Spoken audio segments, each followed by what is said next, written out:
Hello. Lovely to see you all in this amazing tent.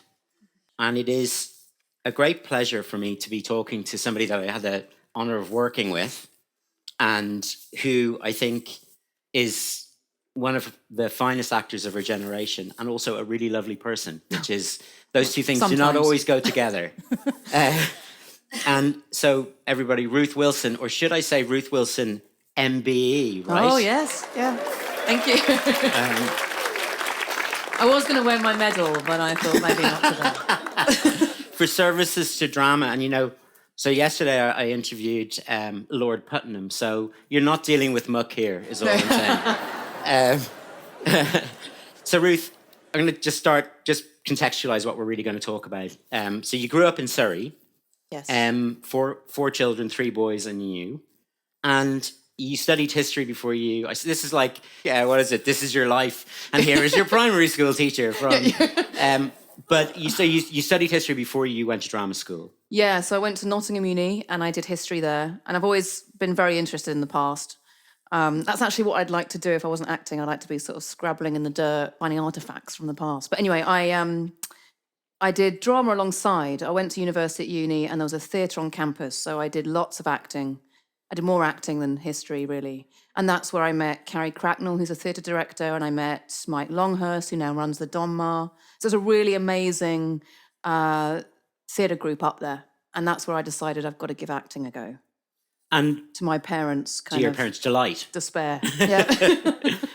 Post Lambda, the big breakout role was Jane Eyre, which was a really successful TV adaptation. Yeah, that happened the year after I left, really. So I was auditioning for about 6 months. And then I luckily got that role. I was down to the last 2, and it was a long process of auditions. But it was, the BBC are amazing at that, actually, at finding new talent and giving it a platform. So that was a massive, massive deal for me. And yeah, it's a 4-episode Jane Eyre, BBC drama. And there was a quote in The Guardian about you playing this role, but it's kind of, I think, relevant to the things that you do so well as an actor. It says, she wore an open yet inscrutable expression, knowing in an unknowable sort of way. In any case, it perfectly matched Rochester's description. No judgment, no pity. That look could prize secrets from the blackest souls. Does that ring any bells? I don't know. That sounds a bit like ambiguous. Yeah. Amazing. I don't know. That job, I didn't have a clue. I didn't feel like I had a clue what I was doing. I was scared every day on set. I was, I treated it like a play. So I knew all my lines. I kind of knew all my thoughts, actually. I rehearsed it to the nth degree because I'd never had a camera in my face before. At drama school, you learn to be on stage. You learn Shakespeare, you learn language, you learn how to breathe properly, but you don't learn to have a camera in your face. So that, for me, was terrifying. And the intimacy of that was terrifying. So I thought the only way I can deal with this is to be so inside that character and know every moment of thought, because the camera will read my thoughts. So that was, I was kind of a quiet little shy, scared being on that set. Which is not how it came over. And no. I mean, so going through some of the other big parts that you've had, obviously Alice Morgan in Luther, which was a total gift, I would say, as a part. Yeah. And that came, I remember I was doing a play at the Donmar, and that came, and I'd never read anything like that. I'd never read a female role like that at all. And I thought, this could be really fun. And completely mad. So I thought, I can't turn this down. And working with Idris, it was a gift. And we didn't think it was going to be that successful. And it continued and continued and continued. And she became a sort of iconic figure because, again, we hadn't really seen that on screen before. Yeah, or that dynamic on screen. Psychopathic, but incredibly attractive and compelling at the same time. And has a human, even though she's a psychopath, has sort of human, or does have feelings, or does learn to have feelings throughout the course of it. People loved her. That says more about them than me, I have to say. Right. I'm like the weird fans I have who love Alice Morgan. I'm quite we were talking scared of. Yesterday, David Putnam was talking about the scene in Midnight Express where one character sort of bites out the tongue of the other in this huge fight, and how terrified they were that this audiences would walk out and this would be the end of it. And in fact, everybody was cheering and delighted. Who knows what people are going to go for? So then, just running through it, there's like His Dark Materials, The Affair, and then some great and really interesting films like Dark River and Little Little Stranger. Stranger, and lots of amazing stuff. And The Voice on the Other End of the Phone from Tom Hardy and Locke, which is a really fabulous film. Yeah.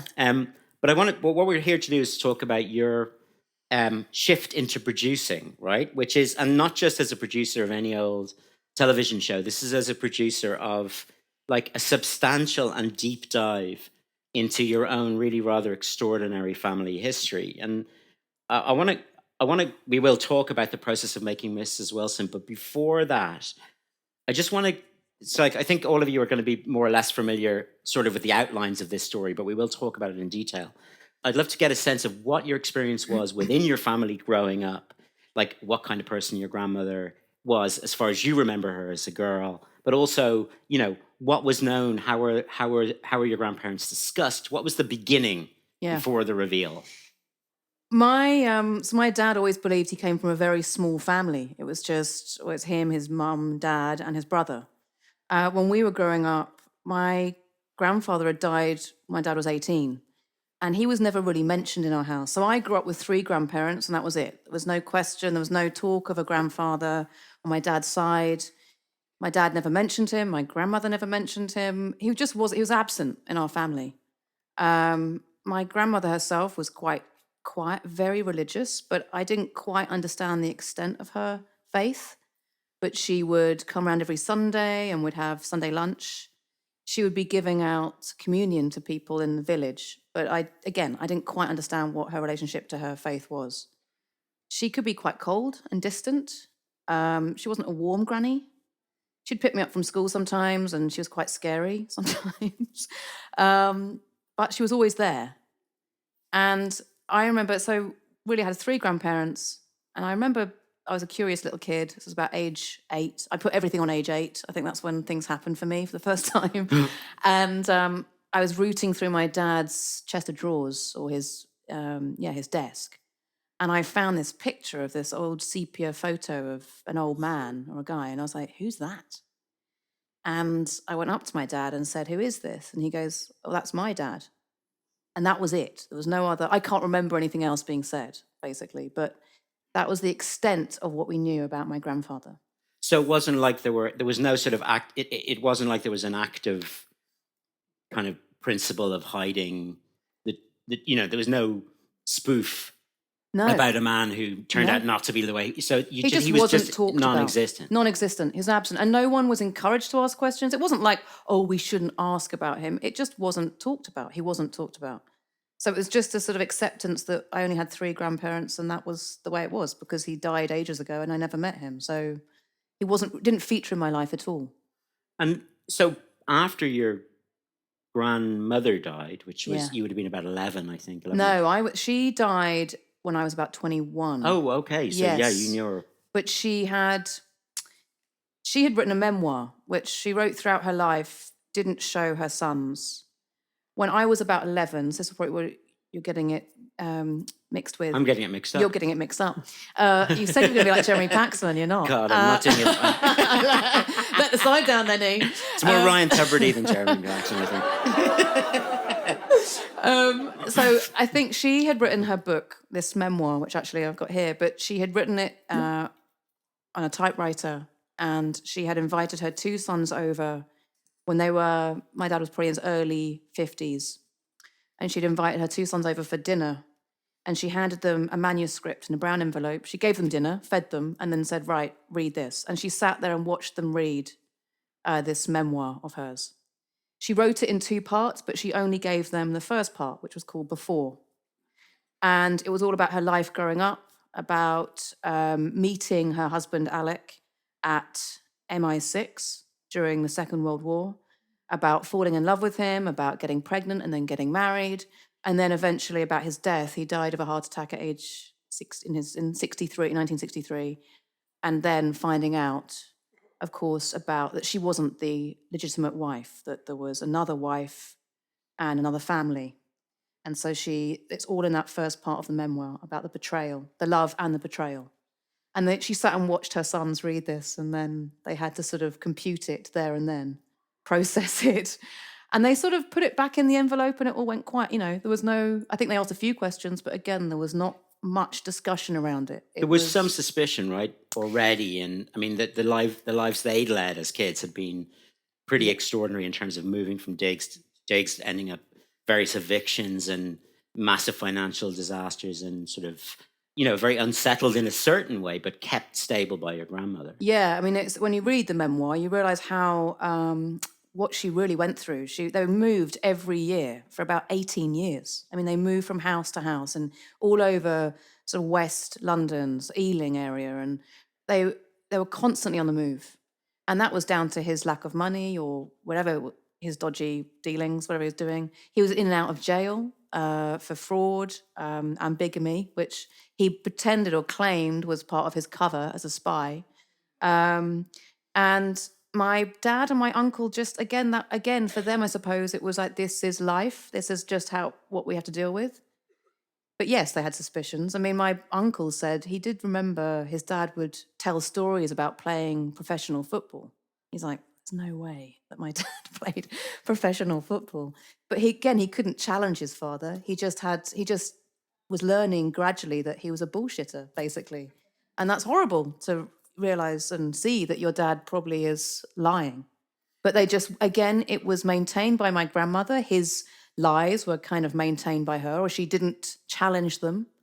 And neither did they. They learned not to challenge his kind of world and his fantasy, or whatever he was, his truth, basically. Your grandmother at one point in her memoir talks about that condition of being between knowledge and ignorance and not wanting to find out the full truth. I think it's something most people can recognize. Just there are often times in life where you sort of know that something isn't right or whatever, but the idea of facing that fully and the consequences of that are too much. And she writes, I could not risk total disillusionment.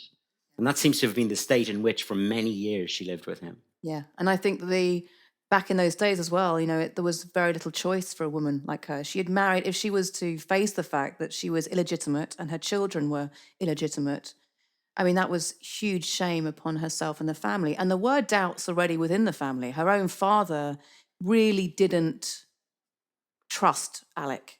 And my mum's got a conspiracy theory. So my mum is not blood related, so she has these conspiracy theories, which are a little bit dodgy. But anyway, she had read in one of my grandfather's novels. He was a novelist as well and wrote 27 spy novels. She read in there was like a section about a poisoning. And it's also, my grandmother's dad died of sort of stomach cramps. It was quite out of the blue. And she writes about it.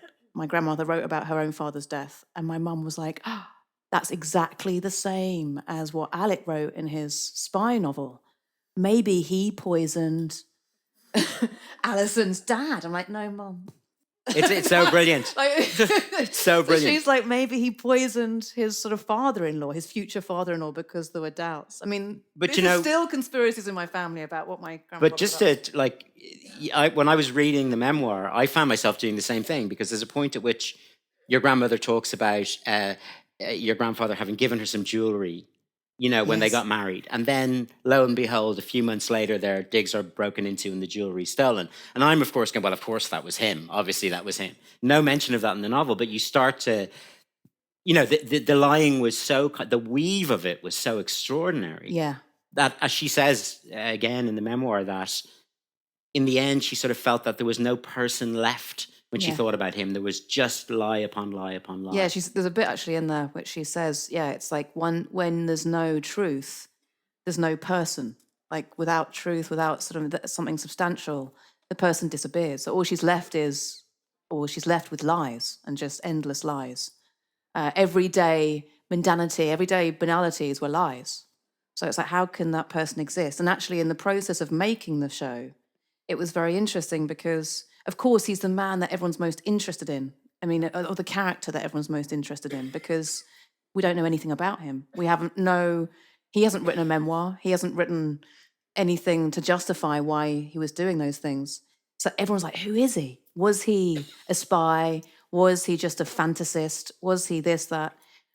But it was very hard to then write the piece from his point of view, because we didn't have any knowledge. We didn't know. So we had to keep him almost through the eyes of Alison as he's a kind of, he's a sort of combination of everyone's memories of him rather than actually a real person, if you see what I mean. I know completely. We'll come back to him because I think ultimately, even though he's the most unusual character in the piece by far, and he's mysterious, and even now the Ministry of Defense of the Foreign Office won't release the records. Well, I'll give you some info on that. Great. That's going to be the final reveal. Okay. We have our ending. Okay. Yeah, sort of. Yeah. But before we talk more about him, because your grandmother is the person who fascinated me most from watching, a combination of watching and reading the memoir. And it's just worth like thinking about the sort of person she was and the thing that then entered her life, because she talks about her childhood, and it's almost like with an Edwardian sort of passion, like girlish passion for beauty and truth and faith. And, she was like, she believed that stuff really deeply. She said of all the things that meant something to her, truth became almost a fetish. Yes. She says. So she relates a story about being caught nibbling mince pies that she was supposed to leave alone. And the shame wasn't that she'd done it, but that she lied about doing it. Truth was the thing that she valued most. Yeah. And I wonder, though, again, the memoir is all written in hindsight of her experience. So there is a sense of her justifying, I feel sometimes in it, justifying why what happened to her. And what's interesting is the second part of her novel or memoir is about her relationship with God. She had a religious experience after finding out about my grandfather, and the rest of her life she dedicated to being with Jesus. Again, we knew very little of her religious, how dedicated she was, but she took vows, and she was basically a bride of Christ, and believed that he was in her and that she had a very special connection to him. But it is interesting in the program, and when I was going through all this stuff and reading, when she was a young kid, she wrote loads of poetry. She herself was a writer, really. And it is very romantic, and it's very passionate, and it's full of, I don't know, I can relate to it. I have big emotions inside me too. And I think that I can see that reading that, I was like, wow, she was so full of something. And it comes out on the page and in her writing, but she was looking for something epic, I think. And she was looking to have an epic sacrifice, sacrifice something of herself to something greater, whether that was love or her husband, or it was about, she wanted to live an epic life. So in a way she did. This was an epic journey for her. Yeah. In the betrayal with her husband, and then of course finding God afterwards was her own form of epic experience. Because I wondered about that. I wondered whether that her religiosity was a thing that was might have been hard for you to inhabit it, in that it is, that question was there for me, like framing the whole arc of her life as a testing by God in order to bring her closer to him is a comforting way of thinking about being, putting it crudely, radically taken to the cleaners by this crazy man and having been in part of a relationship which was completely, well, it wasn't completely fabricated. This is another thing we can talk about. Does this nullify everything they experienced together, or was there something still real there? It seems to me there might really have been. I think there was something real, definitely. And I think that she totally, utterly fell in love with this man. And I think that he, I think he loved women, obviously. I mean, many of them. And we've found more, but anyway. And look, I'm an actor. I can understand how you can compartmentalize emotions weirdly. Like in a moment in a scene, you believe in that moment. You're in that moment, and then you walk away from it and you can be in another moment. So it's quite interesting that he was able to compartmentalize his life so much. But I think for her, I do think that she really was in love with this man. And I think there is a slight hindsight to the book about why that might have happened. And it was about bringing herself closer to God, and may have been a justification. But I sort of feel like, wow, people have to survive any way they can. And I don't judge her for that, and feel actually that was her way of understanding her course of her life and how she could then make meaning out of it. and make meaning out of that betrayal and out of that. I mean, he wasn't just betrayed her in a love way. The way that she lived her life, you know, the lies, the lack of money, what she had to sort of put up with was extraordinary. I mean, he was going off for regular 24-hour blood transfusions for a made-up condition that would allow him to be with one of his Women. several other families. Yeah. And he was constantly trying to get away or, you know, get away from the family. He obviously hated being in a family unit in some way, or it made him deeply claustrophobic. He was always on the run. He was always trying to get away. So she must have lived with, and like you said about the kind of knowing, the sense of knowing must eat you alive in some way. And that's almost worse than finding out the final betrayal, is the sort of constant distrust in really the situation you're in. But you have no choice. And so I don't have a choice. As a woman now, I couldn't, in that time, I didn't have a choice to make any other, you know, to step outside of it. It was really interesting to me that as a young woman, when she finished school, she was obviously very bright.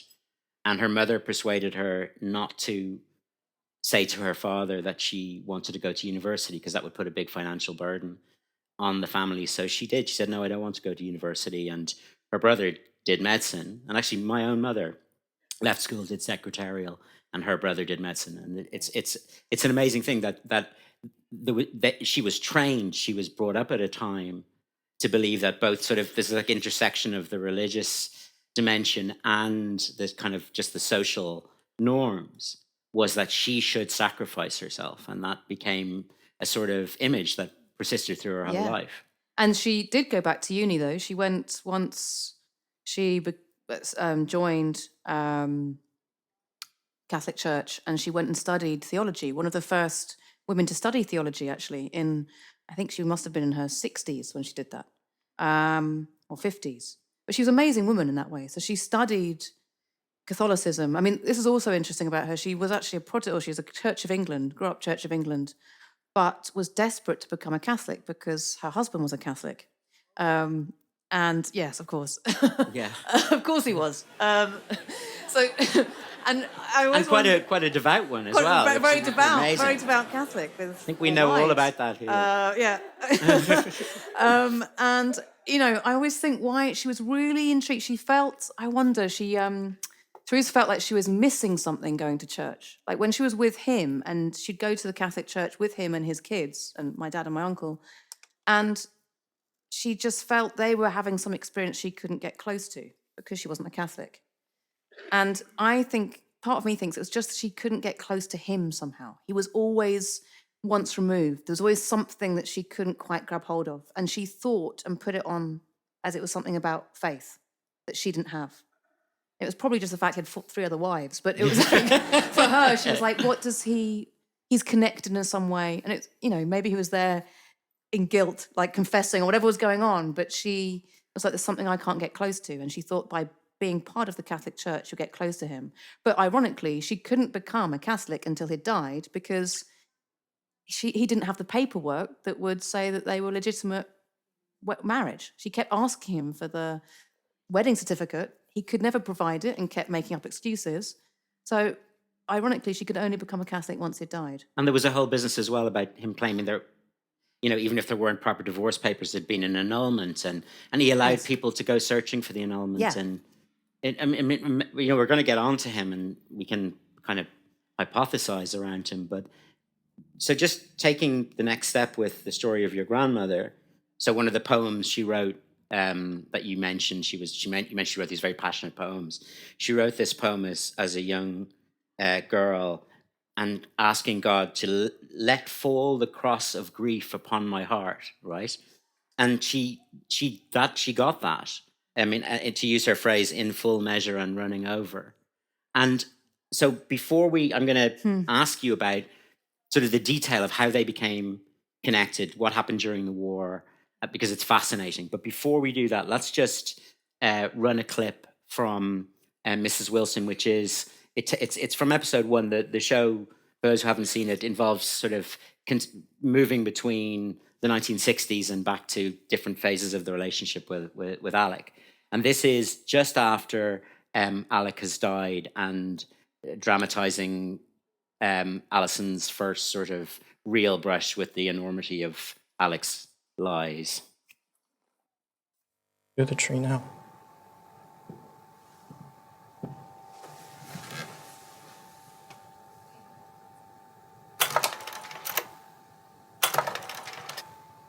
I used to love it when Dad took us to Lakefield.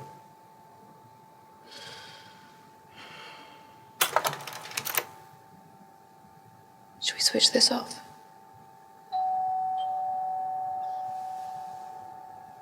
Another sympathy pie. Yeah.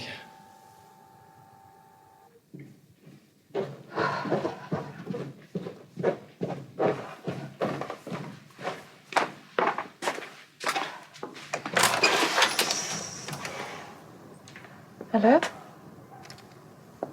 Have I come to the right house? Alexander Wilson. Yes. You must be his landlady. No, I'm his wife. Mrs. Wilson. Alison Wilson. Are you all right? Who are you? Gladys Wilson. I'm Alec's wife.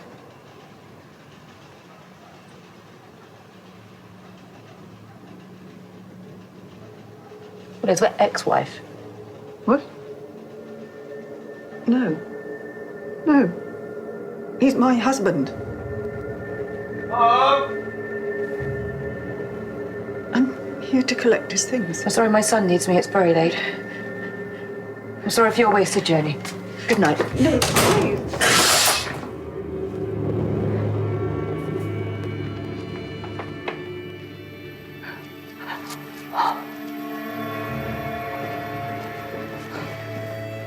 Who was she? Just your father's cousin. Why didn't you ask her in? They didn't get on. Terrible woman. But Dad likes everybody. Let's call it a night. Must be exhausted.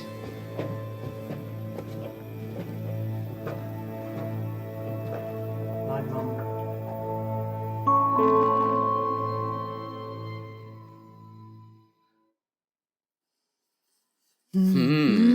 Oh, yeah. Not a call anybody wants to receive of an evening. So, just to tell us a little bit about your mother's experience during the war, how she met Alex, how he presented, and how that grief that she requested came to pass.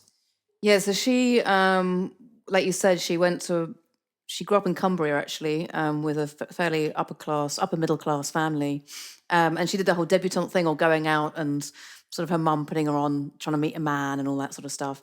But she trained as a secretary, and then she started, I don't know how she got a job at MI6, but she did. I mean, people were working for the War Office and different sort of guises all that time. And she got a job as a secretary within MI6. It was a fairly sort of routine job. It wasn't anything that interesting, I don't think.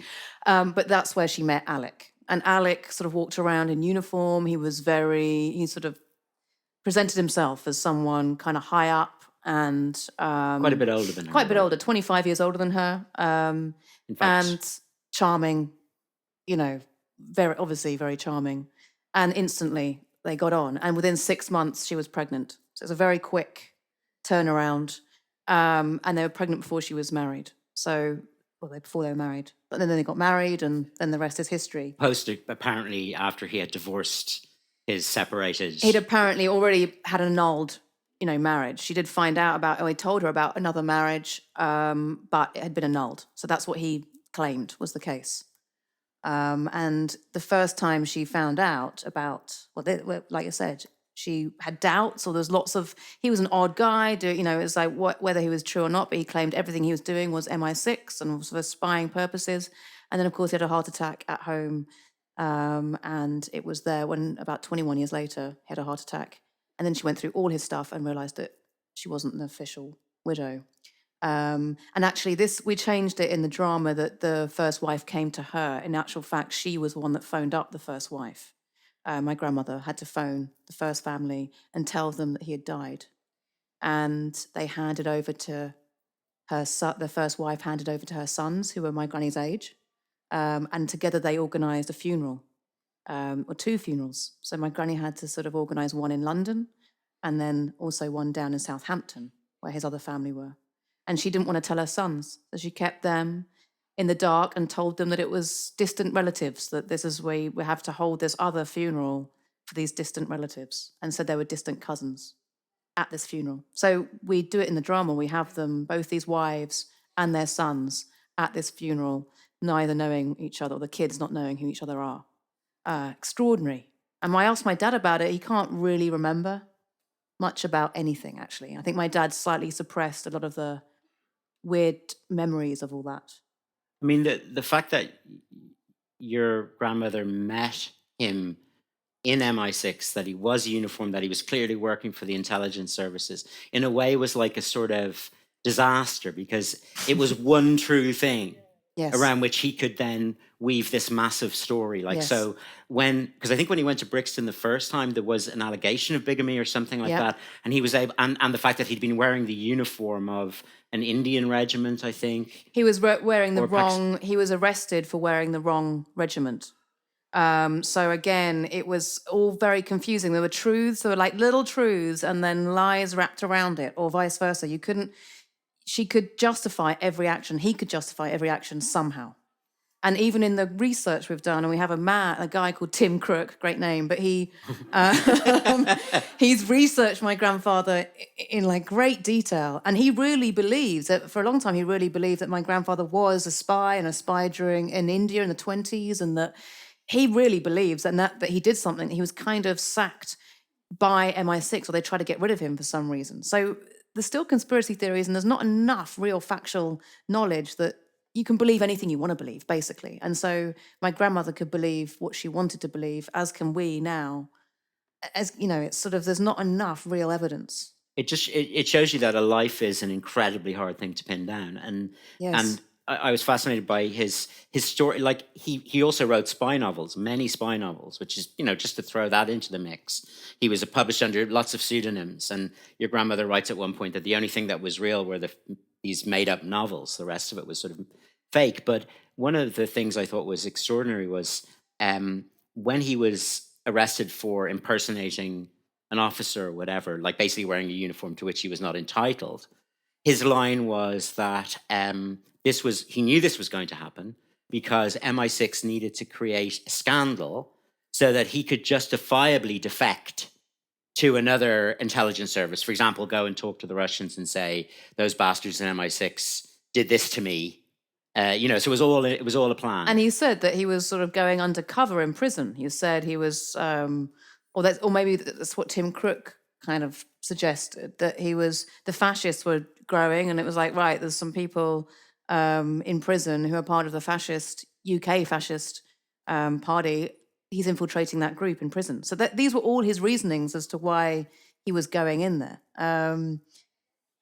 And if you don't want to know the truth, you choose to believe it, don't you? So, thinking about him, I think, we know, like, podcasts, there are many, many podcasts about men who turn out to be completely fabricating some story. But usually the pattern is, somebody poses as, there's one quite famous recent one where somebody posed as a kind of, very successful doctor in order to become involved with a woman and then extract all her money. And then he's done that serially, right? Yes. It's Tinder grim. swindler. Yes. You know that guy, yes. It's grim, but Still out there. you can understand it, right? It's a criminal enterprise. It's kind of fraud. Yeah.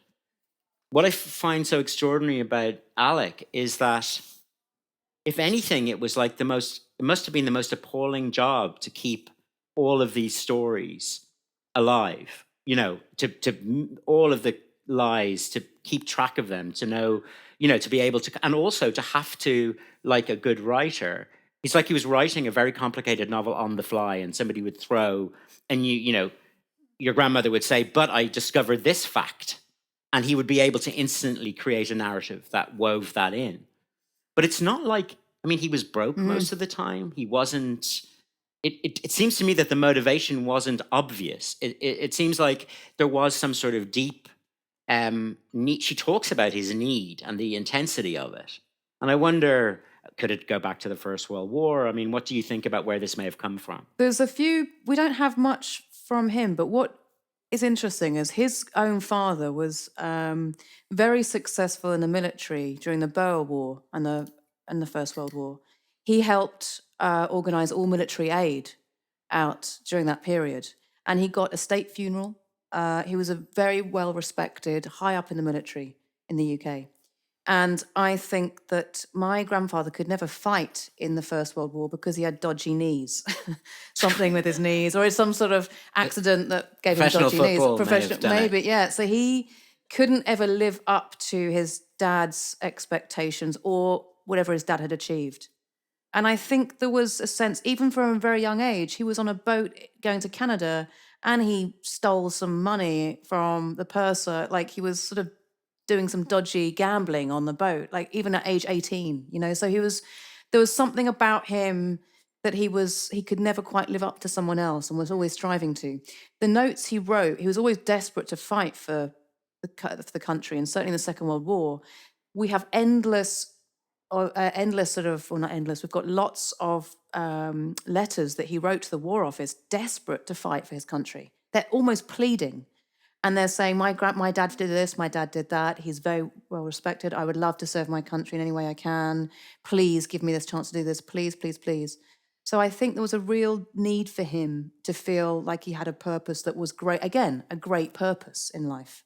So both your grandparents really had that. Yeah. They shared a sort of desire to be epic, have an epic life, and to sort of make an impact somehow. But he was very smart. He had 8 languages, like you say, wrote 27 spy novels. He traveled the world. He was in India during the 20s. He was a dean of a university in Lahore, which he didn't have the qualifications to be a dean of a university. So he charmed his way into every position possible. And so it made us, when we're doing the research, you go, well, maybe he was a spy. Maybe he was doing all this stuff back then. But again, I don't know when I reveal what I do know more about him. Maybe later. Because we're going to, let's talk a bit about the adaptation and then... Well, there's also, there's a little bit in here. This is like a book, it's really a sort of research book about my grandfather. But he wrote letters sometimes to one of his sons, not my dad and uncle, a different son. By the way, he had 4 wives. We don't mention the other 2, but he had 4 wives. And how many children altogether? He had seven kids amongst the 4. And since the drama came out, we found 1 more. Not a wife, but a child. So he had he had an affair with an actress and got her pregnant, and her husband brought it up as his own child. But yes, so we found another one. There'll probably be more and more and more. There's Wilsons everywhere. But he wrote this letter to his son, and he said, "I am a very lonely man, Adrian, and often a very unhappy one. Life has played me some scurvy tricks, and you mean far more to me than I can ever describe. When you were a little boy, you always used to say you were Daddy's number 1 boy. You still are and always will be. I hope you'll not think these remarks are the sentimental outpourings of a middle-aged emotionalist. I'm neither emotional nor sentimental, merely your very devoted father, who regrets nothing so much as the fact that he has been able to accomplish so little for you." Extraordinary. So we have little hints like that of his notes to his children. All of his children loved him, and they all remember him very fondly. My dad remembers, on the day of his death, my dad remembers him coming to his rugby match. He'd always turn up at the rugby matches and cricket matches, but they all, without a shadow of a doubt, sort of have enormous amount of affection for him. So and he had different relationships with all of them. There's one that didn't have a relationship with him, and he's the one that looks most like him, weirdly. He's like physically exactly the same as him. But so it's interesting that he had that impact on his kids, despite actually full of lies and deceit. And that's it. It seems to me more than just narcissism. Like he entered into family life in a kind of, in a way which was not. Your grandmother describes him as being kind of modest, and she says something about the thing that was most charming about him was his modesty. But then she was like, maybe that was all a ruse. It's some weird way to then kind of make people really believe him. But she was like, his modesty was what really was attractive. But that's the thing about the lies, that she says, without truth there's no person. And as soon as it reaches a kind of critical mass of fakeness, then nothing can be believed. And Yeah.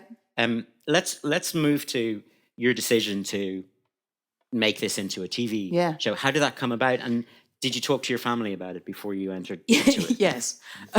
Good. Yes.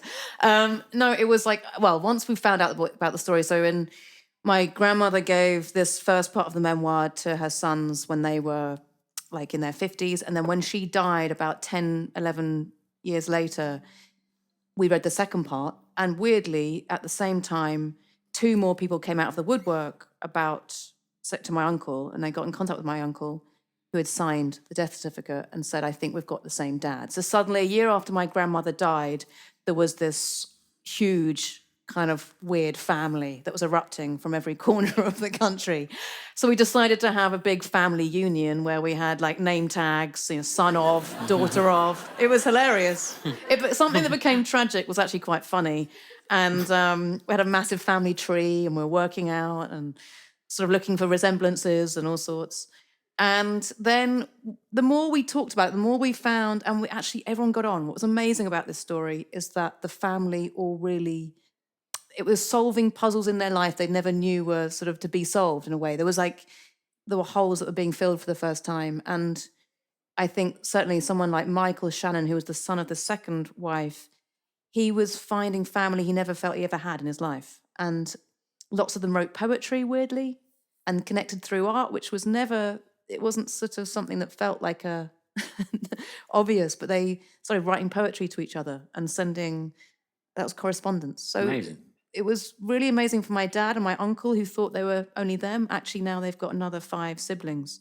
And so we all started talking, meeting up regularly. And the more we talked about it, the more we thought, this is just an extraordinary story. We should make it into a drama. And then the more I told people in the industry about it, they go, you should make it into a drama. So we made it into a drama. But I was really conscious about making sure everyone felt very comfortable about what was on the screen. And so I had all my uncles. I have one aunt. There's one woman, there's one daughter in the family. And she didn't want to be part of telling of the story. She was the same age when she found out. She was 85 when she found out. Wow. So she'd lived her whole life thinking, like, just loving her dad and having a very strong image of who her father was. And suddenly she was finding out that he had wives the same age as her. And I think she just felt it too much to bear, actually. She was always really lovely with us, and we met. I loved her. Daphne was such a beautiful, she's since died, unfortunately, but a beautiful woman and great storyteller, and her stories of her father are lovely. But she didn't want to be she didn't want to be publicly seen or talked about. So we didn't put her in the drama. But but everyone else was very keen to be in it. All the men wanted to be in it. So it was amazing. I would go around and we'd talk to Dennis, who's the oldest. He's still alive. He's 100. Wow. And he's amazing, he's so sharp. And he was giving us lots of information. So every episode that involved them, I want them to be actively involved in it and make sure they felt comfortable with the way they were portrayed, but also their father was portrayed and their mother. And same with my uncle and my dad. So it was lovely, actually. I got to go around and really talk to them about their past and their relationship with their father and mother. And how do they feel about watching it? How was that experience? Did you watch it together? Yeah. What was the response? It's very emotional. It was... we did a screening of it down in Southampton because that's where Dennis lived and is the oldest. So everyone came from different corners one of the sons is up in Scotland, so he came down with his family. And there were about 45 of us in the room, maybe 50 of us in the room. And we held it at a cinema. We watched 2 episodes and then a sort of teaser of episode 3 because we hadn't quite finished it in the edit. And there was about 4-minute silence afterwards. No one could speak. Everyone was in tears. And everyone was hugging each other, and it was amazing. It was very emotional. The thing that I thought about, watching it, obviously making things and having made things with you, and knowing what it is for an actor to get themselves inside a character, and that apart from playing your own grandmother, and there is a difference, there's a distance, obviously, that relationship. I don't think you had a massively close relationship with her, but you obviously knew her. But being the mother of an actor who is your father. Yeah. That must have been how was that? It's like a sort of drama therapy on a massive scale. I did think, this is insane. I'm giving birth to my own dad. This is really weird. I don't know what this means. I don't know how it's going to fuck me up in life. But anyway, it was very strange. And I think, you know, the moments in developing it and actually going into it, what I felt really upsetting is I couldn't remember her voice. There were things you couldn't remember about her. I mean, she was in my life every week and, you know, for my whole life. And I could remember how she walked, but I couldn't remember how she spoke. And that really upset me for some reason. I wanted to serve her, and it doesn't matter. She's in essence in me. So actually it was just relax and she'll come out of you. But I did feel those things felt really important suddenly.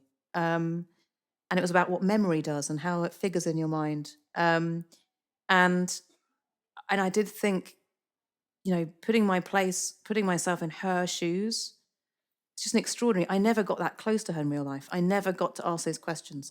She never shared anything of that with us, and never was very stoic, was very kind of kept together the whole time, was, you know, quite cold, like I said. She wouldn't invite those questions. So I was getting to commune with her through art, through dramatizing it, her story, which was sort of very spiritual. And what's so amazing about our job, actually, is that you get to sort of commune through sort of a make-believe version of it in a way. There was something very special about the whole experience and being in that. And I had my dad on set. He actually features in it. We got him in the back of the shot.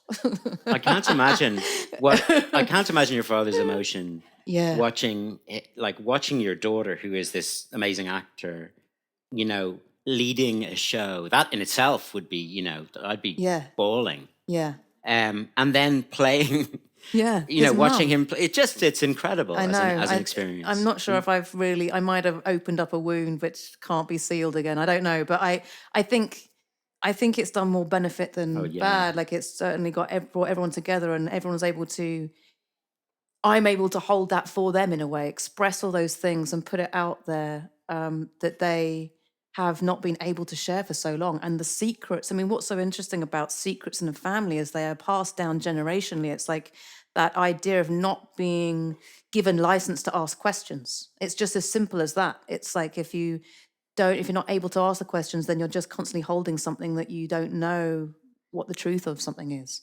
And that was coming out into my family. Like, my brothers, all of us I don't think we communicate very well as kids. Fascinating. Or even now, you know, we're learning to communicate better now, but we were quite stifled, I think. And I think that's partly due to my dad's sort of experience of secrets and lies and holding something that's not sort of delving into something that's a mystery or that's been unsaid. We have a little bit of time left, and I want to open the floor to questions. So we have some microphones going around, so if you can wait for the mic to arrive, it'd be great. Who would like to ask a question? Hi, it's just an amazing story. I was just wondering, Ruth, you talked about Alec's dad a little bit, but I was curious about his mum, you know, do you know anything of what that relationship was? She's Irish. She's called Annie O'Toole. So I might be able to get an Irish passport, which I'm quite happy about. It might be one generation off, actually. Anyway, not too much about her. We don't know. What I did know, what's tragic about that relationship, so my great-grandparents, he was out in the Second World War, and the day he came back, they couldn't communicate about when he was coming back, but he was out there for 4 years. He came home, and she didn't know when he was arriving back. And they literally passed each other on the street of their house, or in their village. So he came back from war after 4 years. They saw each other. They embraced. And he said, I'm going to sleep. See you when I get back. She went off. She came back and he died. I mean, that's wow. But that's the history of his own parents, this sort of extraordinary, epic moment of, you know, but I don't know too much about her, but she, we don't know much more. We haven't dug that. I mean, there's limited amount of of evidence or sources or anything. And he never wrote about her, and he never had relationship really with his mum later on in life. My dad never met her or his siblings. So he kept very apart from his own family. It wasn't something my dad knew much about. Incredible. Another question? You'd mentioned something about MI6 files being revealed, yeah. and I was wondering what you, Thank you. what you have and what you might have in the future. So this is another hour-long lecture, but anyway, I had so after the drama came out and we put that thing, there's still no, MI6, MI5 refused to give any evidence or give any sources. And it was true. We'd been hassling them and pestering them for years. And then I have a friend of mine, she knows people that work in MI6, MI5, and she said, would you like me to put you in touch with someone there? And I was like, yeah, okay, great. So we sent letters to these two correspondents she had, and they both got back to me. So MI5 said, we don't really have anything for you. MI6 said, we have some sources, you probably, nothing any more than you already know. But if you'd like to come and talk about them, meet me at. So it started off this whole... Was there a newspaper started involved? off this whole amazing spy thing, right? Which I was like, this is so exciting. And he said, okay, I won't tell you where, but on 3 p.m. on Thursday we'll meet. I'll tell you the day of. So I'm like, okay. Oof. And he was called Ashley, and it was an email. So then I go, okay. And then on the day, he's like, right, we're meeting at the Goring Hotel in London in Victoria. So I'm like, meet by the sheep.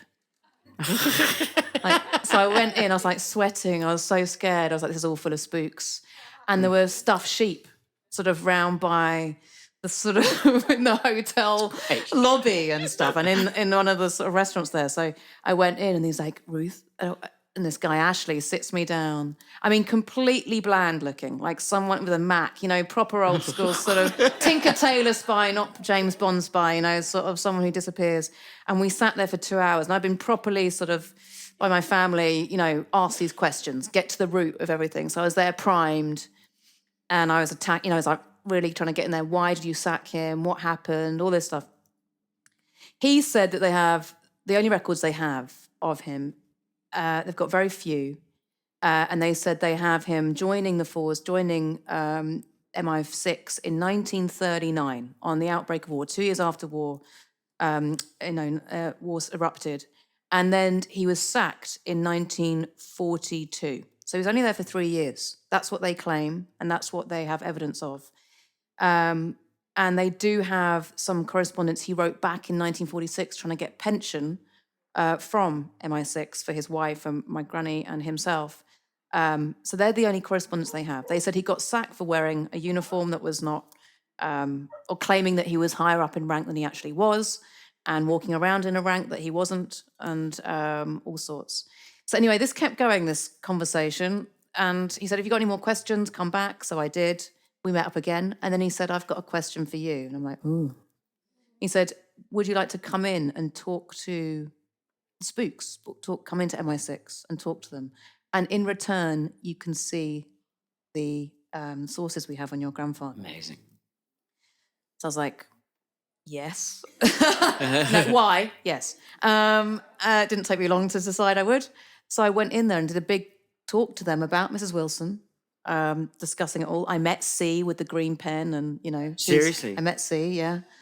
They sort of introduced, they told me, like, it was very sort of, it's very exciting. And then they put me in a room with no windows and... and left you there for a week. There with Ashley, with literally the sources they had. And it was really interesting. They had, he said, look, MI6 never was supposed to exist. It only got announced by Margaret Thatcher in the 80s. So it was an institution that was like to every MI5 existed, but MI6 was underground. And so they didn't live by the rules of this country or by the rules of any other country. So they routinely got rid of evidence and sources because they just weren't supposed to exist. And he said, the only stuff that we have is stuff that may help us in the future or that we need to hold on to.